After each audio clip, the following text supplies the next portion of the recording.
Welcome to the MFR Coaches podcast, where we talk about how you can create a six-figure MFR practice. I'm your host, Heather Hommel.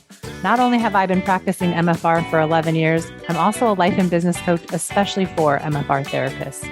My goal is for you to understand how to get fully booked, how to talk to your clients, and how to make sure they understand what's possible for them with MFR treatment.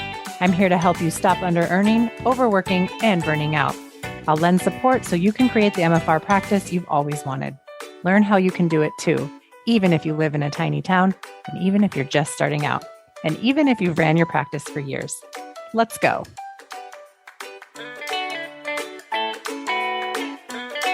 Hey, everybody, and welcome back to another episode of the MFR Coaches podcast. I am your host, Heather Hommel, as always. I still think it'd be funny if I introduced myself as somebody else. Maybe someday I'll have a guest co-host, and this will all make sense in the end.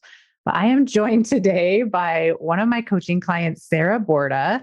Sarah is a massage therapist, myofascial release therapist, owner of Body Heart Therapy Center located in Chester, New Jersey. And she just told me that she is celebrating 20 years in business this month. So I just want to congratulate you on that. That's a huge milestone. And welcome to the podcast. How are you? Thank you. Well, I'm a little nervous, but I'm happy. I love talking about these things. So this will be fun. Yeah. Well, thank you for being nervous and doing it anyway. Because some people do say no. I'm like, do you have a great story? You want to come on? They're like, nope. And then people miss out. So this is great.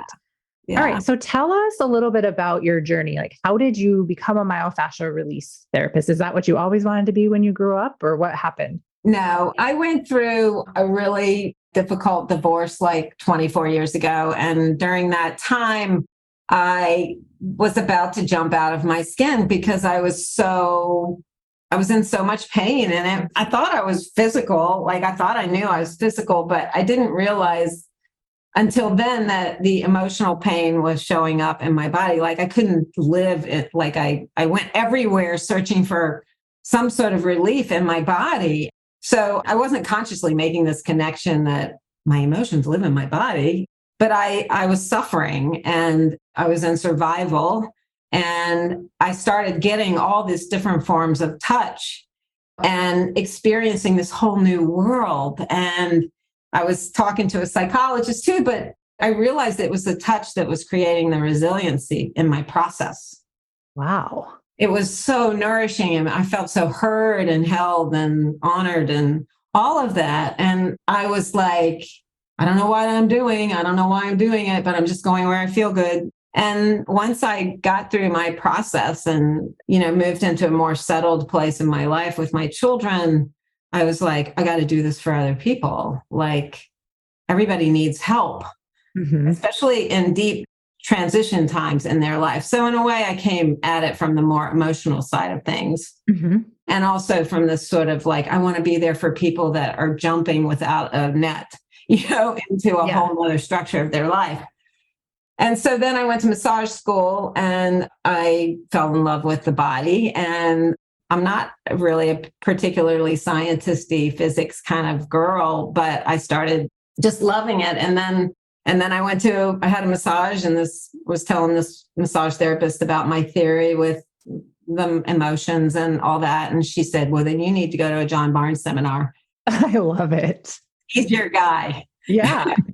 And I went to my first seminar with John was just incredible. I saw that woman that we've all seen shaking a car accident out of her body. And I had a huge unwinding, and I was like, this is it. This is my North Star. I've never been so sure of anything in my life other than my children. Yeah. I feel the same when I went to my first seminar. Which seminar was it? Do you remember? It was in King of Prussia, and it was November of 2004. Okay. Was it like MFR1, fascial pelvis? Yeah, it was MFR1. Okay. Do you know I took MFR1 in King of Prussia as well? You did? Yeah. That's so funny. Yeah. Whoa. I wonder if we were in the same class. Well, it was a few years later, but you never hear of them even being held there anymore. So that's just so funny.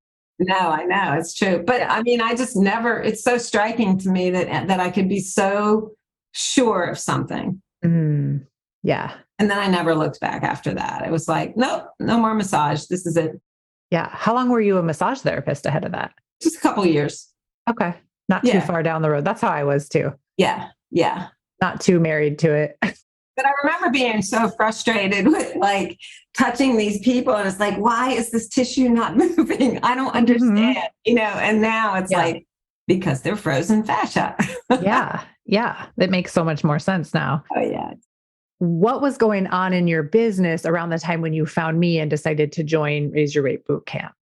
So I had started doing some Instagram posts and playing around with it, and it was all new to me. Mm-hmm. And then another MFR therapist had told me, you should check out Heather. She's getting really hot, and she's amazing, and she's going to be amazing, and she's helping. So I subscribed to you, and I was like totally intimidated by you in the very beginning. I was like, I know I should do this, but she scares me. I know I should do this, but she scares me. And I was like, and you were like lingering in my brain for like months, and it was sort of like a should, but I'm scared. And I was listening to your little snippet podcast, which we talked about, and she was listening to my little audiograms, which are 60-second clips that I put on Instagram and Facebook. That's all. She wasn't even listening to the episodes. Not at all. So amazing. No. Okay. And you were saying these things that I was like, oh my God, she's like nailing it. Like somebody hears me and she's saying these things that I couldn't say, that maybe I couldn't conceptualize, but that I was feeling. And so I knew that I needed you, but I was still scared, And then when you put the boot camp up, I had been thinking like for a year or two, like I really need to raise my rates. I've got to kind of get my act together because I'm a hard worker. I spend a lot of time at work and I love what I do, but I'm 64 and my life is revamping, and I needed to have more space and try to figure out how to get the life that I want at this age. And the Raise Your Rate Bootcamp was like the solution. And why I loved it was like, you gave me the science to, I hate the word justify, but to sort of to ground what I needed to do to get the life that I want. Yeah. And you gave me permission and the power to look at my numbers, which I don't like looking at that stuff. Yeah. Nobody does, right? Like if we all liked it, all of us MFR therapists would just be rich AF, and like none of us would even need coaching, right? We'd just be like, we love our lives. We make so much money. We're totally unbothered by everything going on. So you came to Raise Your Rate Bootcamp because you were thinking, if I just raise my rate, it will solve a lot of problems in my business as far as like, because you were like overbooking yourself, right? Like you were kind of working yourself to the bone in your business. Getting clients wasn't a problem. Yeah, I definitely. And that's sort of a work in progress. I know you don't like that phrase, but like. I like it. It's fine. I just knew that I needed a change. I was so tired of being so tired all the time. And I was starting to realize like it was showing up in my relationships. Like I just don't have any bandwidth for any of the people I love. And I've got to figure out another way. And I did feel a little panicky because I was like, oh my God, it's just me. I have to figure all this stuff out all by myself. Like, how am I going to do this? Yeah. So the support that you give, the container that you create is very supportive for me, whether no matter how little or much I do, I still feel like supported. I love that. Good. I'm like in this fishbowl, and it's like, okay, it's happening. So that's a frequency, I believe, like that's a vibratory frequency. So yeah. Okay. So you went through the boot camp, you came out of it, you joined group coaching. What did you get out of that first round? I think the first round was like this experience of group coaching. I'd never been in group coaching before, and just this getting used to technology for me. And there's a lot of information. So I felt like I was just in kindergarten, sort of. Yeah. We had some hurdles to get over, right? Like some mindset work about it being okay that you didn't know some of the technology, that it was new to you, that there was a lot of information. And Yeah. you kind of had to become this person that could decipher, this is my goal. Like, I want this, and I'm willing to have this uncomfortableness accessing it, or I only want to come for life coaching and I'm not going to even entertain some of this other stuff. Right. How did that go once you kind of figured out you had, you were like a sovereign business, you could just make decisions about what you were and weren't going to do. And I wasn't going to treat you any differently or be like, nope, you have to do everything 100% or you're not invited. Yeah. Well, I mean, that is like all your stuff shows up in coaching, like all the patterns that I had from childhood, and from my family, and how you're supposed to do things in a rigid way. And even though group coaching is a choice that I make, still there was all this stuff around letting people down and not showing up a certain way. And that's all part of the whole process. Yeah. And so it can be confronting, but it can be comforting. There's a lot of different angles to this if you approach it from a deep perspective. Mm-hmm. It's not unlike people in treatment for myofascial release, wouldn't you say? It's like sometimes it can just be a real shit show. And you're like paying a lot of money for this and you have to spend a lot of time. And you're like, why is this making me so miserable? But I love it, but I hate it, Yeah. And always there's more you can do. And Heather, you give us so much information that's at our disposal. I mean, you're beyond generous. And it's obvious all the work that you do to make things really right for us. So I really appreciate that. I'm glad that's your experience. It's really a fine line between giving information and giving too much information and creating overwhelm. And and every single person is going to have a different tolerance for what's too much and what's not enough. So it's constantly evaluating, is this discussion of high value for the majority of the people in the room? And is it of enough value for the people where it's not of high value that it could become high value for them later on? So yeah. And even back to the 60-second podcast, I mean, that just shows you that a tiny little snippet can be really valuable. I mean, that's really what pulled me into coaching. I love that so much. It can be that easy. And I think that that's such a good reminder too, for MFR therapists. You don't have to do anything crazy in order to get clients. It's just being willing to say the words over and over and over and over again. And eventually the right person is going to hear it and they're going to want to buy from you. They're going to want to get your help. And it's having the confidence to say it over and over again and to show up just in little ways.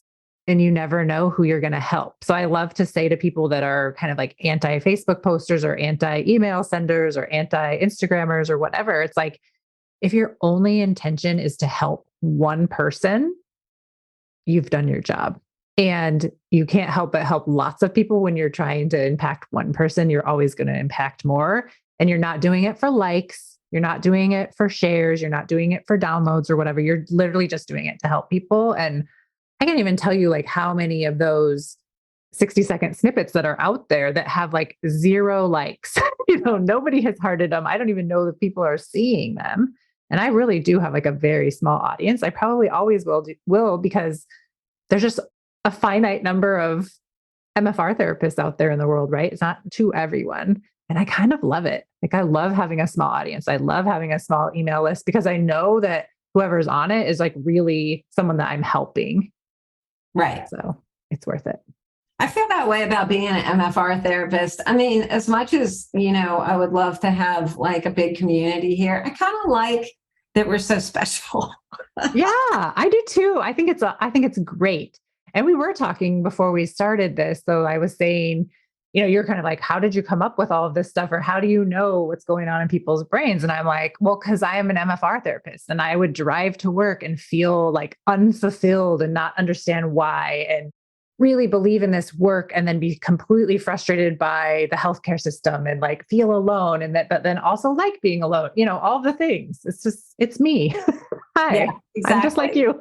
And that's part of the whole coaching thing too, is just all of these sort of contradictions that show up in the process. Like, I want to be in, but I can't be like, but still, if you're setting an intention to be in, like, this has totally changed my life. Tell me how, like, give us an example of how people want to be like, what do you mean? I can hope I can quantify it and qualify it. But I mean, like I said before, having the support to take the jump. Like, so I raised my rate. I've always been sort of higher in my area, which I would always advise people to start higher, because then you can go higher than higher. I love it. Start high so you can go higher. Yes. Yes, Sarah. Yes. I love it. But do you mind sharing your numbers? We're going to rip the Band-Aid off, get fully exposed. Yeah, I know. It's kind of like vulnerable, but yeah. So last year I did 200,000. And that's amazing. This year, and I worked my ass off, right? Yeah. And this year, I don't have my number yet, but according to my accountant, with like my tax situation, that I had to pay a whole nother quarter of taxes. And I raised my rate, just to rip the Band-Aid off more, from 185 to 250. Yeah. In July. Mm-hmm. And my package price is 225. Okay. So before we go any further, I just want to take a minute and like go back in time to July when you did that rate increase. Yes. And tell us about what then happened in August. Then I had a $30,000 month in August because, well, I offered like a very generous grace to my existing clients so that they could buy multiple packages and they bought $30,000 worth in 1 month. Correct. I just love this so much and I also want to remind everybody that Sarah is a massage therapist. Like it's so good. Can I share something with you about that too? I'm glad you brought that up, because when I was going through my divorce and my husband and I were sitting in front of the mediator, an older man, and he looked at my husband, he was talking to him about his finances. And then he looked at me and he goes, "What are you going to do?" I have 3 little boys, right? Yeah. And I said, "I'm going to be a massage therapist." Yeah. And he looked at me and he said, "You'll never make any money." I hope he listens to this podcast. And when I hear that, it's not like I go, "Oh, I'll show you." I wasn't like that. I was like, no. At first I was sort of like that. And then my second thought was like, no, you know what? I own this because I've been through it. Like, I know I'm being healed by touch, and you can't steal my dream from me because I know it's true. Yeah. Imagine if you would have been like a little wobbly that day and then you like decided to do something else, like, I'm so glad you didn't. And you're like, say whatever you want, dude. I'm going to like, look at me now. Not only are you a massage therapist, you're 64 years old. You just said, right? You've been doing this for 20 years and you just had a $200,000 a year. You had a $30,000 month in September. Yeah. It's incredible. And I think people listening to this are going to be like, how in the hell, like what in the world? You just showed them the formula. You raised your rate. You gave a very generous offer to your existing clients. You had the faith that they would take you up on that offer. Not only did they take you up on that offer, but they bought $30,000 worth. And you still made money the rest of the year, correct? Yeah. And my new clients, and then I started, my old clients, were on the old rate with those packages that they bought ahead. But my new client, I was like, I'm just going to start throwing it out there and hold my breath for a little while. Here it is. See what happens. And have been paying it since then. New clients. Yeah. And you're really busy still too, right? Like we've had this discussion. I'm really busy. Like just because you can sell this many doesn't mean you have to sell this many, right? Like you can book people out. Like we've been practicing what it feels like to allow people to book way in advance and not sneak them in, not just because you can get them in, getting them in sooner so that you're taking really good care of yourself. That's right. How is that going? It's a practice. It is really amazing. I mean, people actually wait 2 months for me, like that, and pay in advance. And on another note, like that feels good. Not that we're dependent on other people to give us confidence, but that feels like amazing. Like that's a new experience for me, right? Mm-hmm. And also back to August, when my existing clients were buying packages, I was like, oh my God, like they really value this work. Like I know I value it. Yeah. And they would come, but it was just, in a way, it was just another grounding down of like, pay attention to what's already here. Yeah, I think it opened your eyes to like how serious your clients take it and how supportive they are of you and how just what was possible for you. Like, would you have ever thought you could have a $30,000 a month? Never in a million years. And also, like, just to take that big jump to 250, I would have never done that without the boot camp. And the boot camp was like a really way for me to start, a really great way for me to start. It was sort of like I stuck my foot in it, my little toes in it, and you got me what I wanted. My linear mind was like, I just want the rate. But I didn't realize I needed to look at my hours and start carving out like this time so I wasn't so exhausted. But you validated and you almost like woke me up to how tired I am, just like we do with our clients. It's like, they're like, oh my God, I didn't know I was so deeply tired, you know? Oh, yeah. Yeah. Yeah. I think we don't realize like how exhausted we are by our businesses or what are all of the things that we're doing in our business that are keeping our businesses exactly how we don't want them because we're unwilling to look at it and unwilling to take just tweaking things just like 1 degree to have a completely different result. Because we just never question it. It's like, well, this is just what I've always done. So this is what I have to do. Or, my clients are expecting me to show up this way. So I'm not allowed to change. And like those thoughts are very dangerous and they're just very toxic for your business. So yeah, if I can help one person to see that anything is possible in their business and they can change it. Like, I think you're such a good example of you've been in business for 20 years. Literally nothing was going wrong from the outside of your business. But if we look inside, like if you would gauge your happiness level on a scale of 1 to 10, where you were when you joined Raise Your Rate Bootcamp, what do you think you'd put a number on, like scale 1 to 10? I mean, 4, maybe. But you thought 4 was a 10, right, at the time? Yeah, but I thought 4 was like, hey, I got a good thing going. I can't complain. Yeah, I'm just so grateful. And then on a scale of 1 to 10, where do you think you're at now? I feel like I'm at an 8. I feel like I'm almost, there's still more for me to do. Like I can see more now, right? You've opened my eyes to the light. I can see more of how amazing it is to sit with people with their objections and to like not get all wigged out about it. And like, I watch what you do when you're coaching, like I'm learning how to be like you sort of, you're so engaged with the person that's talking and you're such a good example of that. And I get to become more of that here too.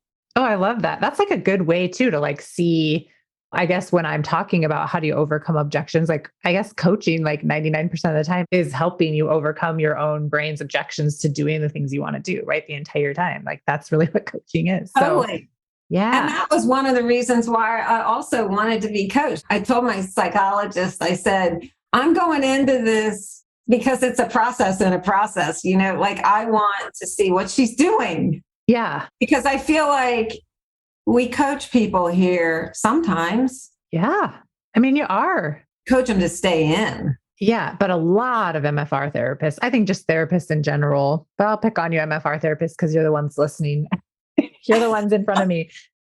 They leave it up to their client to decide when they come back. They leave it up to their client to know what's best for them. They leave it up to their client to decide their treatment plan. And the problem with that is they're not the expert. They don't know what they're doing. So it's just a bullshit, like lazy way of giving your power away. And it doesn't serve the client and it doesn't serve your business ultimately. And do you want your name on results that walk out the door like half finished?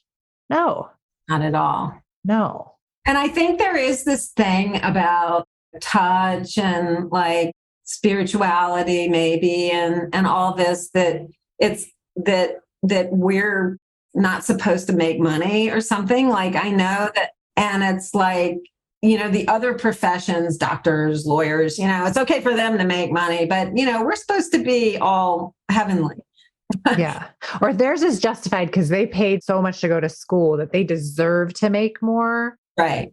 And it's like, no, they just made a bad choice to go spend all that money ahead of time to get trained in that, right? Like we just Exactly. made way better decisions. Yeah. So I think like massage therapists, I've always said since I started, like that I feel like we heal the world.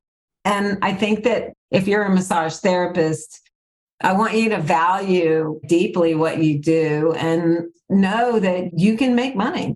Just because you're, quote, a massage therapist, that doesn't mean anything, you Mm-mm. know?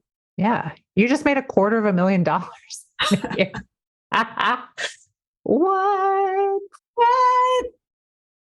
I wanted to interrupt the podcast to let you know that Raise Your Rate Bootcamp Live is coming back. Join me April 3rd through the 7th at 3:30 p.m. each day, Central Time Zone.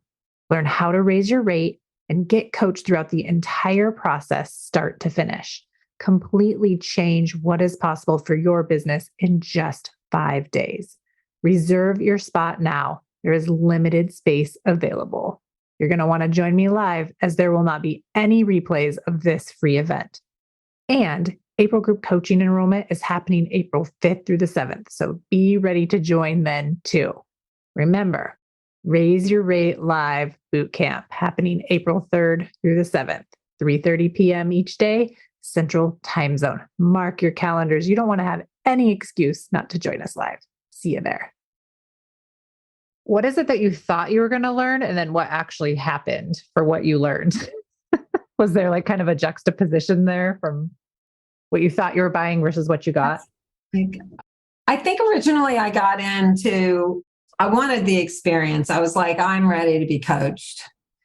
And I didn't really know what to expect. So I don't know if I had like a huge expectation after getting my rate up. I was kind of linear about it, just around the rate.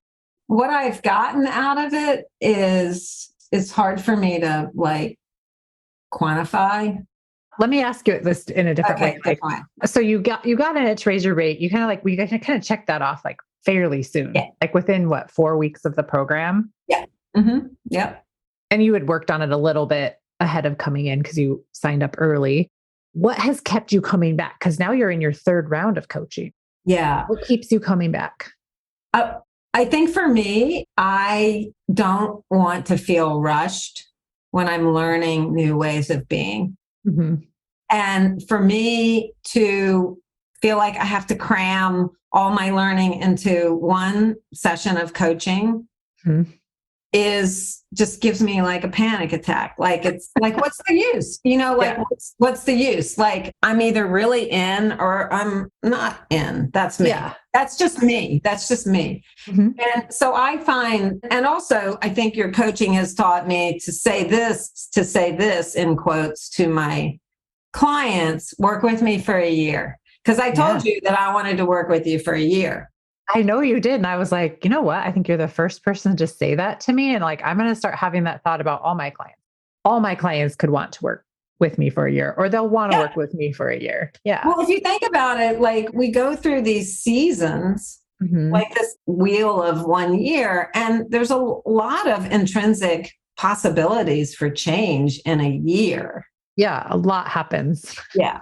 So for me, I've just been noticing that I'm just trying to slow everything down and have enough time to kind of do it my way inside your container. And, we all do it our way in your container. Yeah, it's true. It's true. There's like right now, there's 20 different businesses we're all on the same mission, right? The same intentions are there. But we've got people that haven't even opened their businesses. We've got people like you that have been in business for 20 years. We've got people who are leaving corporate physical therapy jobs to open up their own practice or like switch from their side hustle to a full-time practice. So everybody is at a different stage. And there's a lot of people in this round that have been in for multiple rounds. Like we have someone that's been in for, this will be like her first year, total year in the program. And it's just like not a problem. I think in the beginning, I didn't know how to sell the program as like a repetitive thing. It seemed like just get in and get out. And lots of people have done that and been fine. But it's like, you never know what's coming next in your business and what next thing you're going to have to burn down to become the next version of what you want. And that is painful. And it can happen so much quicker when you don't have to actually burn your soul down in order to make the transformation. You can just like have a small little backyard bonfire, burn it down, roast some marshmallows and go right back in and not miss a beat, because we've got there's so much drama. Like business is mainly a math problem and drama. And I feel like coaching brings us back to the math problem. Like we can solve everything on that intellectual level. And for all of the drama, like we get to not succumb to the drama, but also be a human around the drama that comes up, if that makes sense. Yeah, I think that being with you for a long time, it's just a great way to grow and educate myself and feel the support. And I don't know if that's answering your questions or not. It's hard for me to really. It's hard to put it in words. I think like what exactly goes on. It's like, it's a little bit of a mystery. It's kind of like how we explain fascia and how, like the piezoelectric effect interleukinates and like all of the sciencey stuff that goes into it. Like it can get a little murky and be like, what exactly happens in there? Yeah. I don't know. You guys will have to join and find out. Yeah, exactly. But I mean, like watching the group coaching on the Zoom calls on Tuesdays and Thursdays, I learned so much from what you're saying to whoever's got their hand raised and talking, no matter where they are in their process, in their business. You said that from the very beginning. And it is amazing that you can learn so much from someone that's just starting their business by how you're coaching them and what you're saying to them. Like there's just so much in every call. Yeah, I love that. I'm glad you get so much out of it. Okay, out of all of the changes you've made in your business recently, what do you envision is coming next for your business? Like what's happening 1 or 5 years from now? Like, are you setting your business up so that you can have a retirement and not be doing this anymore? Or like, what are your goals? Well, it's interesting because it like always sort of combines with your personal life too, which I'm sort of in transition in that part of my life too. So, but I don't feel like I'll ever fully retire because I just love doing this. Mm-hmm. I'm going to be more rigid with my less hours and so that I have more space in my life for the rest of my life and my family. Mm-hmm. And I may take on another therapist someday. I'm not 100% sure. I've always wondered about that. But I think just getting more solid around my hours and getting my online booking going. But I'm definitely, I think from you, what I've gotten to is that I'm definitely capable of changing my business. And that is huge. Like I just got a new email address. I just changed my server. I got a new computer. So I'm updating. It's been 20 years. So I'm like updating. Yeah. You're supporting that. Mm-hmm. And that can be really scary. Like for some people in group, just getting a website is like the most freaky thing that they've ever done, or online booking, right? And we're slowly inching you towards the online booking. Yes. It may take us all year, but we will get you there. And it'll be fine. Like, and this is the other thing I've told you. It's like, you have to deal with my objections in coaching one day. Yeah, but it's fine. Like, cause this is the other thing too. It's like, you might at the end of the day, at the end of the year, like you have complete permission from me. You have to give it to yourself to not ever have online booking if you don't want it. Right. It's just like, we get to decide, you get to decide, what do I want to automate and what don't I want to automate? What would my business be like? What would my life be like? What is the cost of doing business for not having online booking? And what is the cost of doing business, the cost to myself for having online booking? And you get to decide, and you also can make decisions and change your mind whenever you want. That's the cool thing. But there's a complete difference between like spinning in overwhelm and spinning in non-decision making, which is what I believe that one of the most valuable parts of coaching is. It's like, I'm going to be there to be like, look, you are obviously avoiding feeling this and this and this. So this is why you're not making a decision, or you just are afraid of these things and you're not making the decision. Like, are you willing to feel afraid and do this anyway and just test it out, knowing that you can always make a different decision? And I think there's so much relief in knowing like you can change your mind. It's like John says, no matter how far down the path you've gone, turn around. It's not working out for you. Yeah. And you do give, and that's been a realization working with you too. It's like, wow, you're giving me permission to do, and you say it all the time. You can do what you like, you do what you want, but here's like I'm not the boss. What's showing up. Right. Exactly.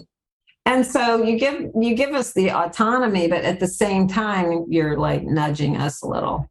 Yeah. I'll just tell you how it is. I'll be like, this is, what are you doing? Yeah.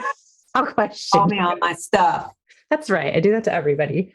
Okay. So if we go back to the beginning when you were saying you were afraid of me, now that you know me, are you still afraid of me? Or were you actually just afraid because you knew you're going to love everything I said, and then you were going to have to make changes? Were you more afraid of like the changes that you knew you were going to be making, or afraid of me individually?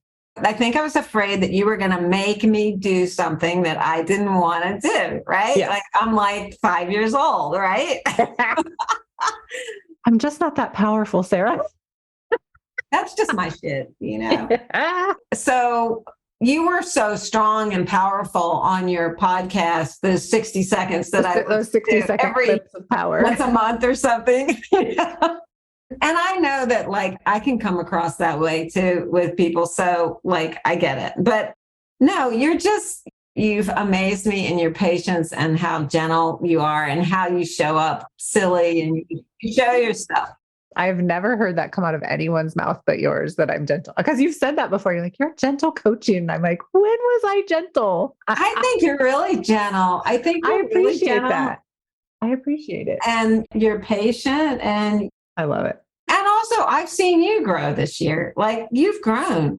I can't help it. Like having to coach in a group has forced me to really up my coaching game. Like when you're coaching one-on-one, you can really be lazy because you can just like solve everything in an hour for one, with one person. But when you have 20, or we had 24 in our last round, but from now going forward, the groups are just going to be 20. I just really like that number.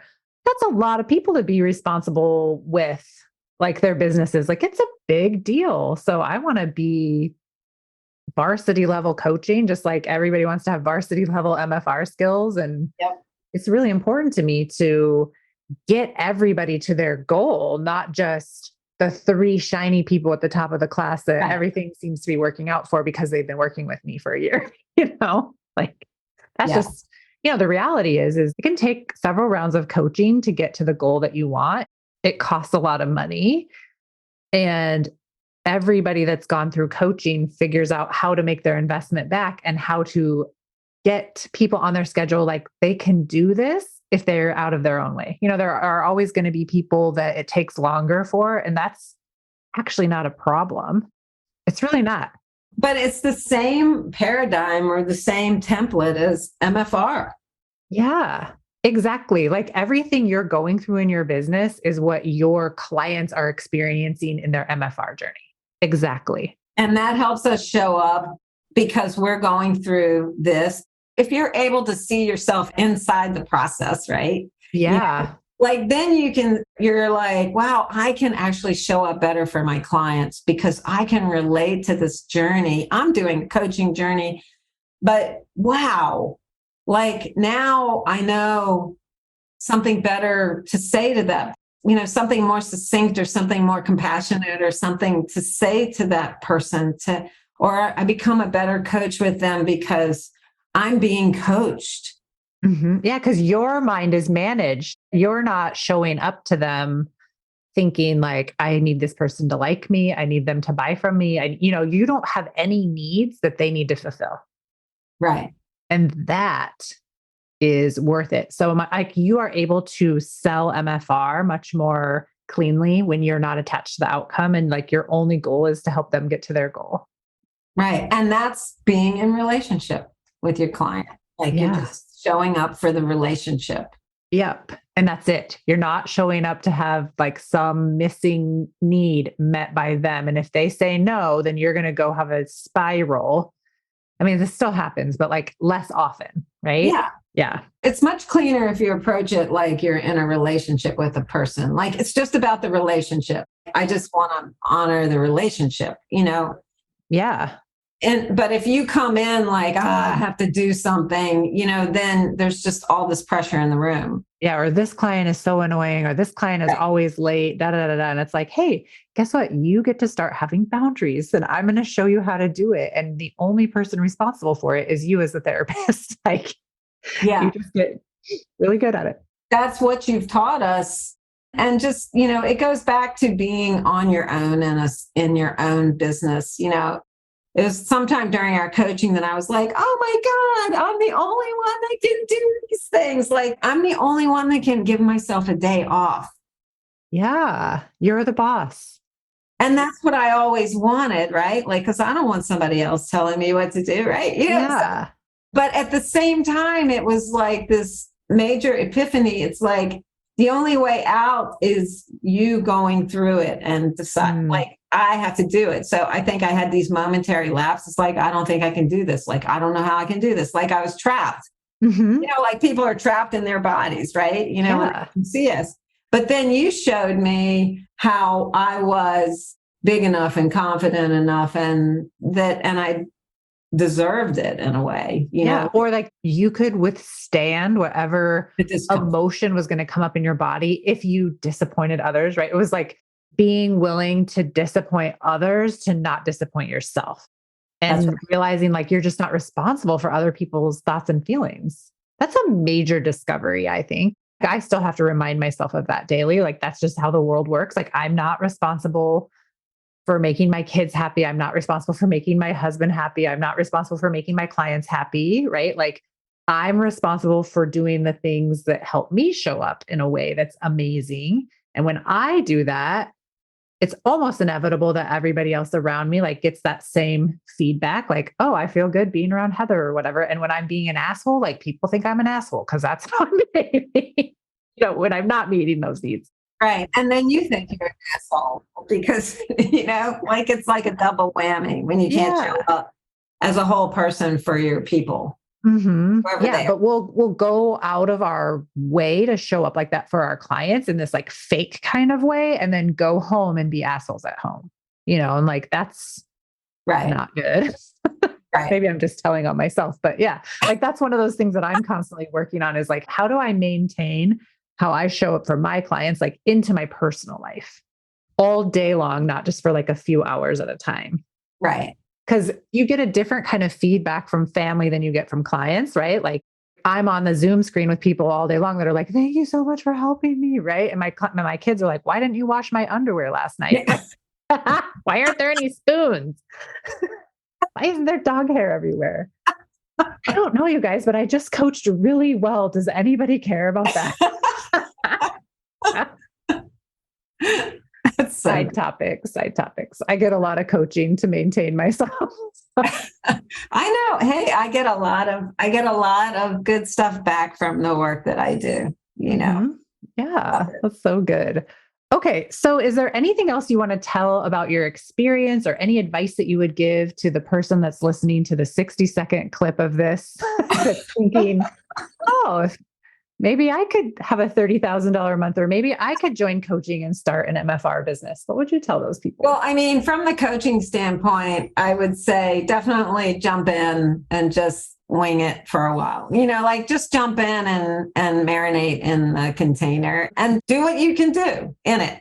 But also, like, as an MFR therapist, just keep getting as much treatment as you can get for yourself so that you can show up the way you want to for your people. It's not just MFR treatment that nourishes us. I know that, but it also makes you a better therapist because you, as John says, you can feel more. Yeah. And you're more aware. And then the byproduct of all of that is that you get to show up more as yourself. Yeah. And that feels really so good. Yeah. Like your that's true so fun. self, your authentic self. Yeah. What would you say to people that have an objection about spending the money on their business to get coaching? Like, would you say the investment's been worth it even after multiple investments? I would say 100% the investment has been worth it for me.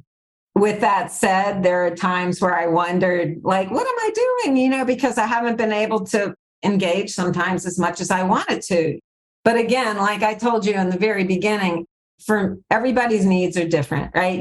But for me, the container itself of being in coaching and sort of this little thing in the back of my head that, it keeps me moving towards the future that I want. It keeps me moving. Whether I'm like engaged in every single thing or not, it still keeps me moving. That's me. But I would say definitely step into it. You can always, do one group or one series, but the investment is immeasurable, really. Yeah, the return on investment. Like, I mean, it would be interesting to add up your numbers like before. Do you have your numbers from before coaching and then like during coaching? Because you don't have an after yet. You've just been a during. I think I have. I think I did my numbers the first half of last year. Yeah. Okay. Yeah. I don't know exactly what those are. I was looking at the annual, right? The annual. So the year before last, right, was 200,000. At the end of this year, which is a half a year with you, will be 240 or something. Okay. So you increased your revenue by 40,000. And I've taken more time off. And that's the other thing. We didn't talk that much about time. Yeah, I think that's a good thing to bring up is like anyone can hustle to $100,000 or $200,000, right? Which sounds like in 2021 was pretty hustly. Yes. Like working super hard. So how much more time off have you given yourself in 2022? Specifically, I would say I probably had 6 more weeks. That's awesome. I spent more time. I've just kind of hit the F it button and said, I'm taking time off to see my kids and they live in other states. And, I'm going to stop cramming everything into these little tiny bits of time. And that's another thing. Like I was so fried on time, right? Yeah. Like I just felt like I was huffing and puffing all the time, It's just like I think it was starting to affect my health. Mm-hmm. Well, I think just in like looking at you from where you were, like, I feel like you've aged in reverse since the time I met you, if that makes sense. Like you look a lot younger now than you did when we first met. I mean, you're still beautiful even when we first met, but like, I can just see the ease in your face. Like you seem to like present with so much more real joy. Yes. Like it just exudes from you. I feel that. And the coaching in combination with getting MFR treatments is like, it's like the greatest. I love that. The greatest. I also think I need to start like tracking this metric, I think in my program, but it would be interesting to see how many more people go to T4T or skill enhancement while they're actually in the coaching container or right before or right after compared to like, it's so many people. And that's to me, that's just like the perfect drink, like it's the perfect combination. Mm-hmm. One thing supports the other. And that's another thing. I found that, I'm getting more and more treatment as I get older. And it's not just because I'm aging, but it's because... Well, maybe the priority level has changed, but what if the priority level was this high 20 years ago? Yeah. And I've always gotten a lot, but now it's way more intentional. Now it's like, my goal is I'd love to have an intensive once every quarter. Yeah. Why not? You can't make it happen if you don't put that on your goal list, right? And not just as like a bucket list item, but it's like, no, how do I fund this? How do I do this? Or same with like coaching for a whole year. Like, okay, I want to coach for a whole year. So like intentionally, I'm gonna have to save that money or be able to afford it. Or intentionally go to T4T every quarter. Like you could totally do that. The hardest part for you is going to be saying no to the clients that want you, right? And allowing the guilt, allowing all the go-to feelings for when you say no to this thing to say yes to yourself. Well, and yes. And what I've noticed with doing more intensives is that for myself is that I'm doing like the more intensives I get for me, the more my clients show up wanting to do intensives. Yeah. I come back from my intensives and tell them like all about it because I'm just like they are. Like I'm just like them. Yeah. And it's rolling into my practice. And I don't put a discount on my intensives. Good. Why would you, right? Like, come for I do this better result. discount my packages, but Yeah, I don't discount my intensives because I feel like I don't want to discount them because they're special. they are special. They are special. And especially like it, and it's also very special to be getting that kind of treatment in those kinds of ways from therapists like you that are really doing, like you're really doing the work, you're walking the talk, and you're following through, and you're very committed to your own self-care, and not only just so you can feel good, but like so that you always remain a patient and you always know like you're on a journey with your patients as a patient, as a therapist. So you're not disconnected. It's not weird for you when they have a healing crisis. You're like, oh yeah, I had one on Tuesday, still having one or whatever. You're not panicking so they don't panic. Yes. It's really important and vital. And that's the difference for like, I think any like new therapist that maybe stumbled across this episode and they're thinking like, oh my gosh, 20 years of hands-on plus all these seminars and all this stuff. And it's like, yes. And you can quickly become very seasoned by getting a ton of treatment and really investing in that instead of waiting for another seminar. It's like, don't wait and only get treated at seminars. Go to as many seminars as you can. Don't go there just to build your confidence in it. Come to coaching for that.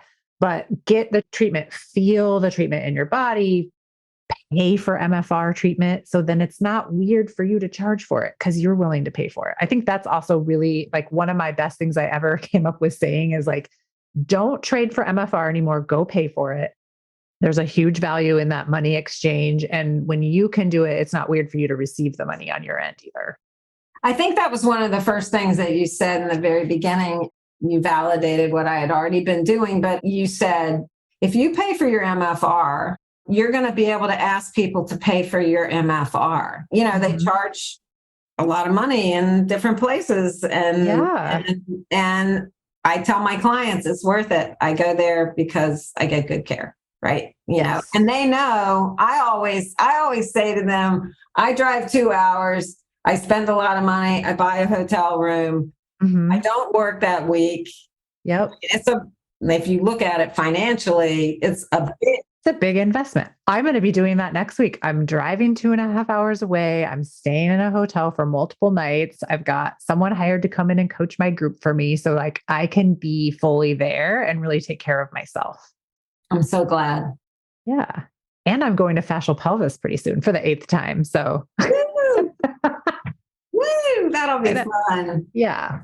Yeah. So, okay. Well, I really appreciate you being here and sharing your story with us. It's really fun. Like, I love everybody that comes through coaching, but I especially root on the massage therapist because I'm a massage therapist. And I think sometimes we have a chip on our shoulder about physical therapists and the occupational therapists being smarter than us. And so like they can charge more, they can do more. People are going to want to go to them. And it's just not true. Like, yes, they're very smart because they've gone on for education, but lots of us have degrees in other things too. And the bottom line is, even if you don't, we have been through the exact same John Barnes training, and that's what we're basing all of this treatment on. And we're all the same in that regard.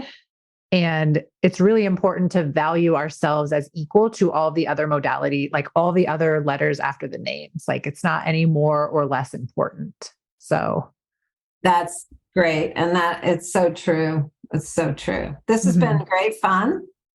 This has been fun. Thank you. We'll have to have a follow-up with you, maybe 6 months from now and see how you're doing. See what's changed. See if you ever got online booking. Okay.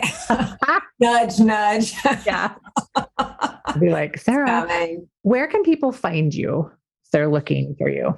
My website is bodyhearttherapy.com. Okay. What is your handle on Instagram? It's myofascialheal_Sarah. Okay. So myofascialheal_Sarah. You can go check her out on Instagram. And hopefully if you're catching just this audio clip, you actually go and listen to the podcast. Are you going to listen to this podcast when it comes out? Yes, Heather, maybe. No, I'm going to listen to it. Sarah's like, I don't need to. I just come for the coaching calls. It's fine. No, it's not true. It's not true. I get more and more evolved every day with your group coaching. You do. I love it so much. All right, everybody. Thanks for joining us on another episode of the MFR Coaches Podcast. For more information on how to join group coaching, you can just go to my website, www.themfrcoach.com. milestone.com and sign up for my free training, get on my email list, and enroll in group coaching. I'll see you there. Thanks, Sarah. We'll see y'all next week on another episode. Bye. Thanks for joining me today. My goal is to help all MFR therapists stop under-earning and burning out. I have several resources available for you.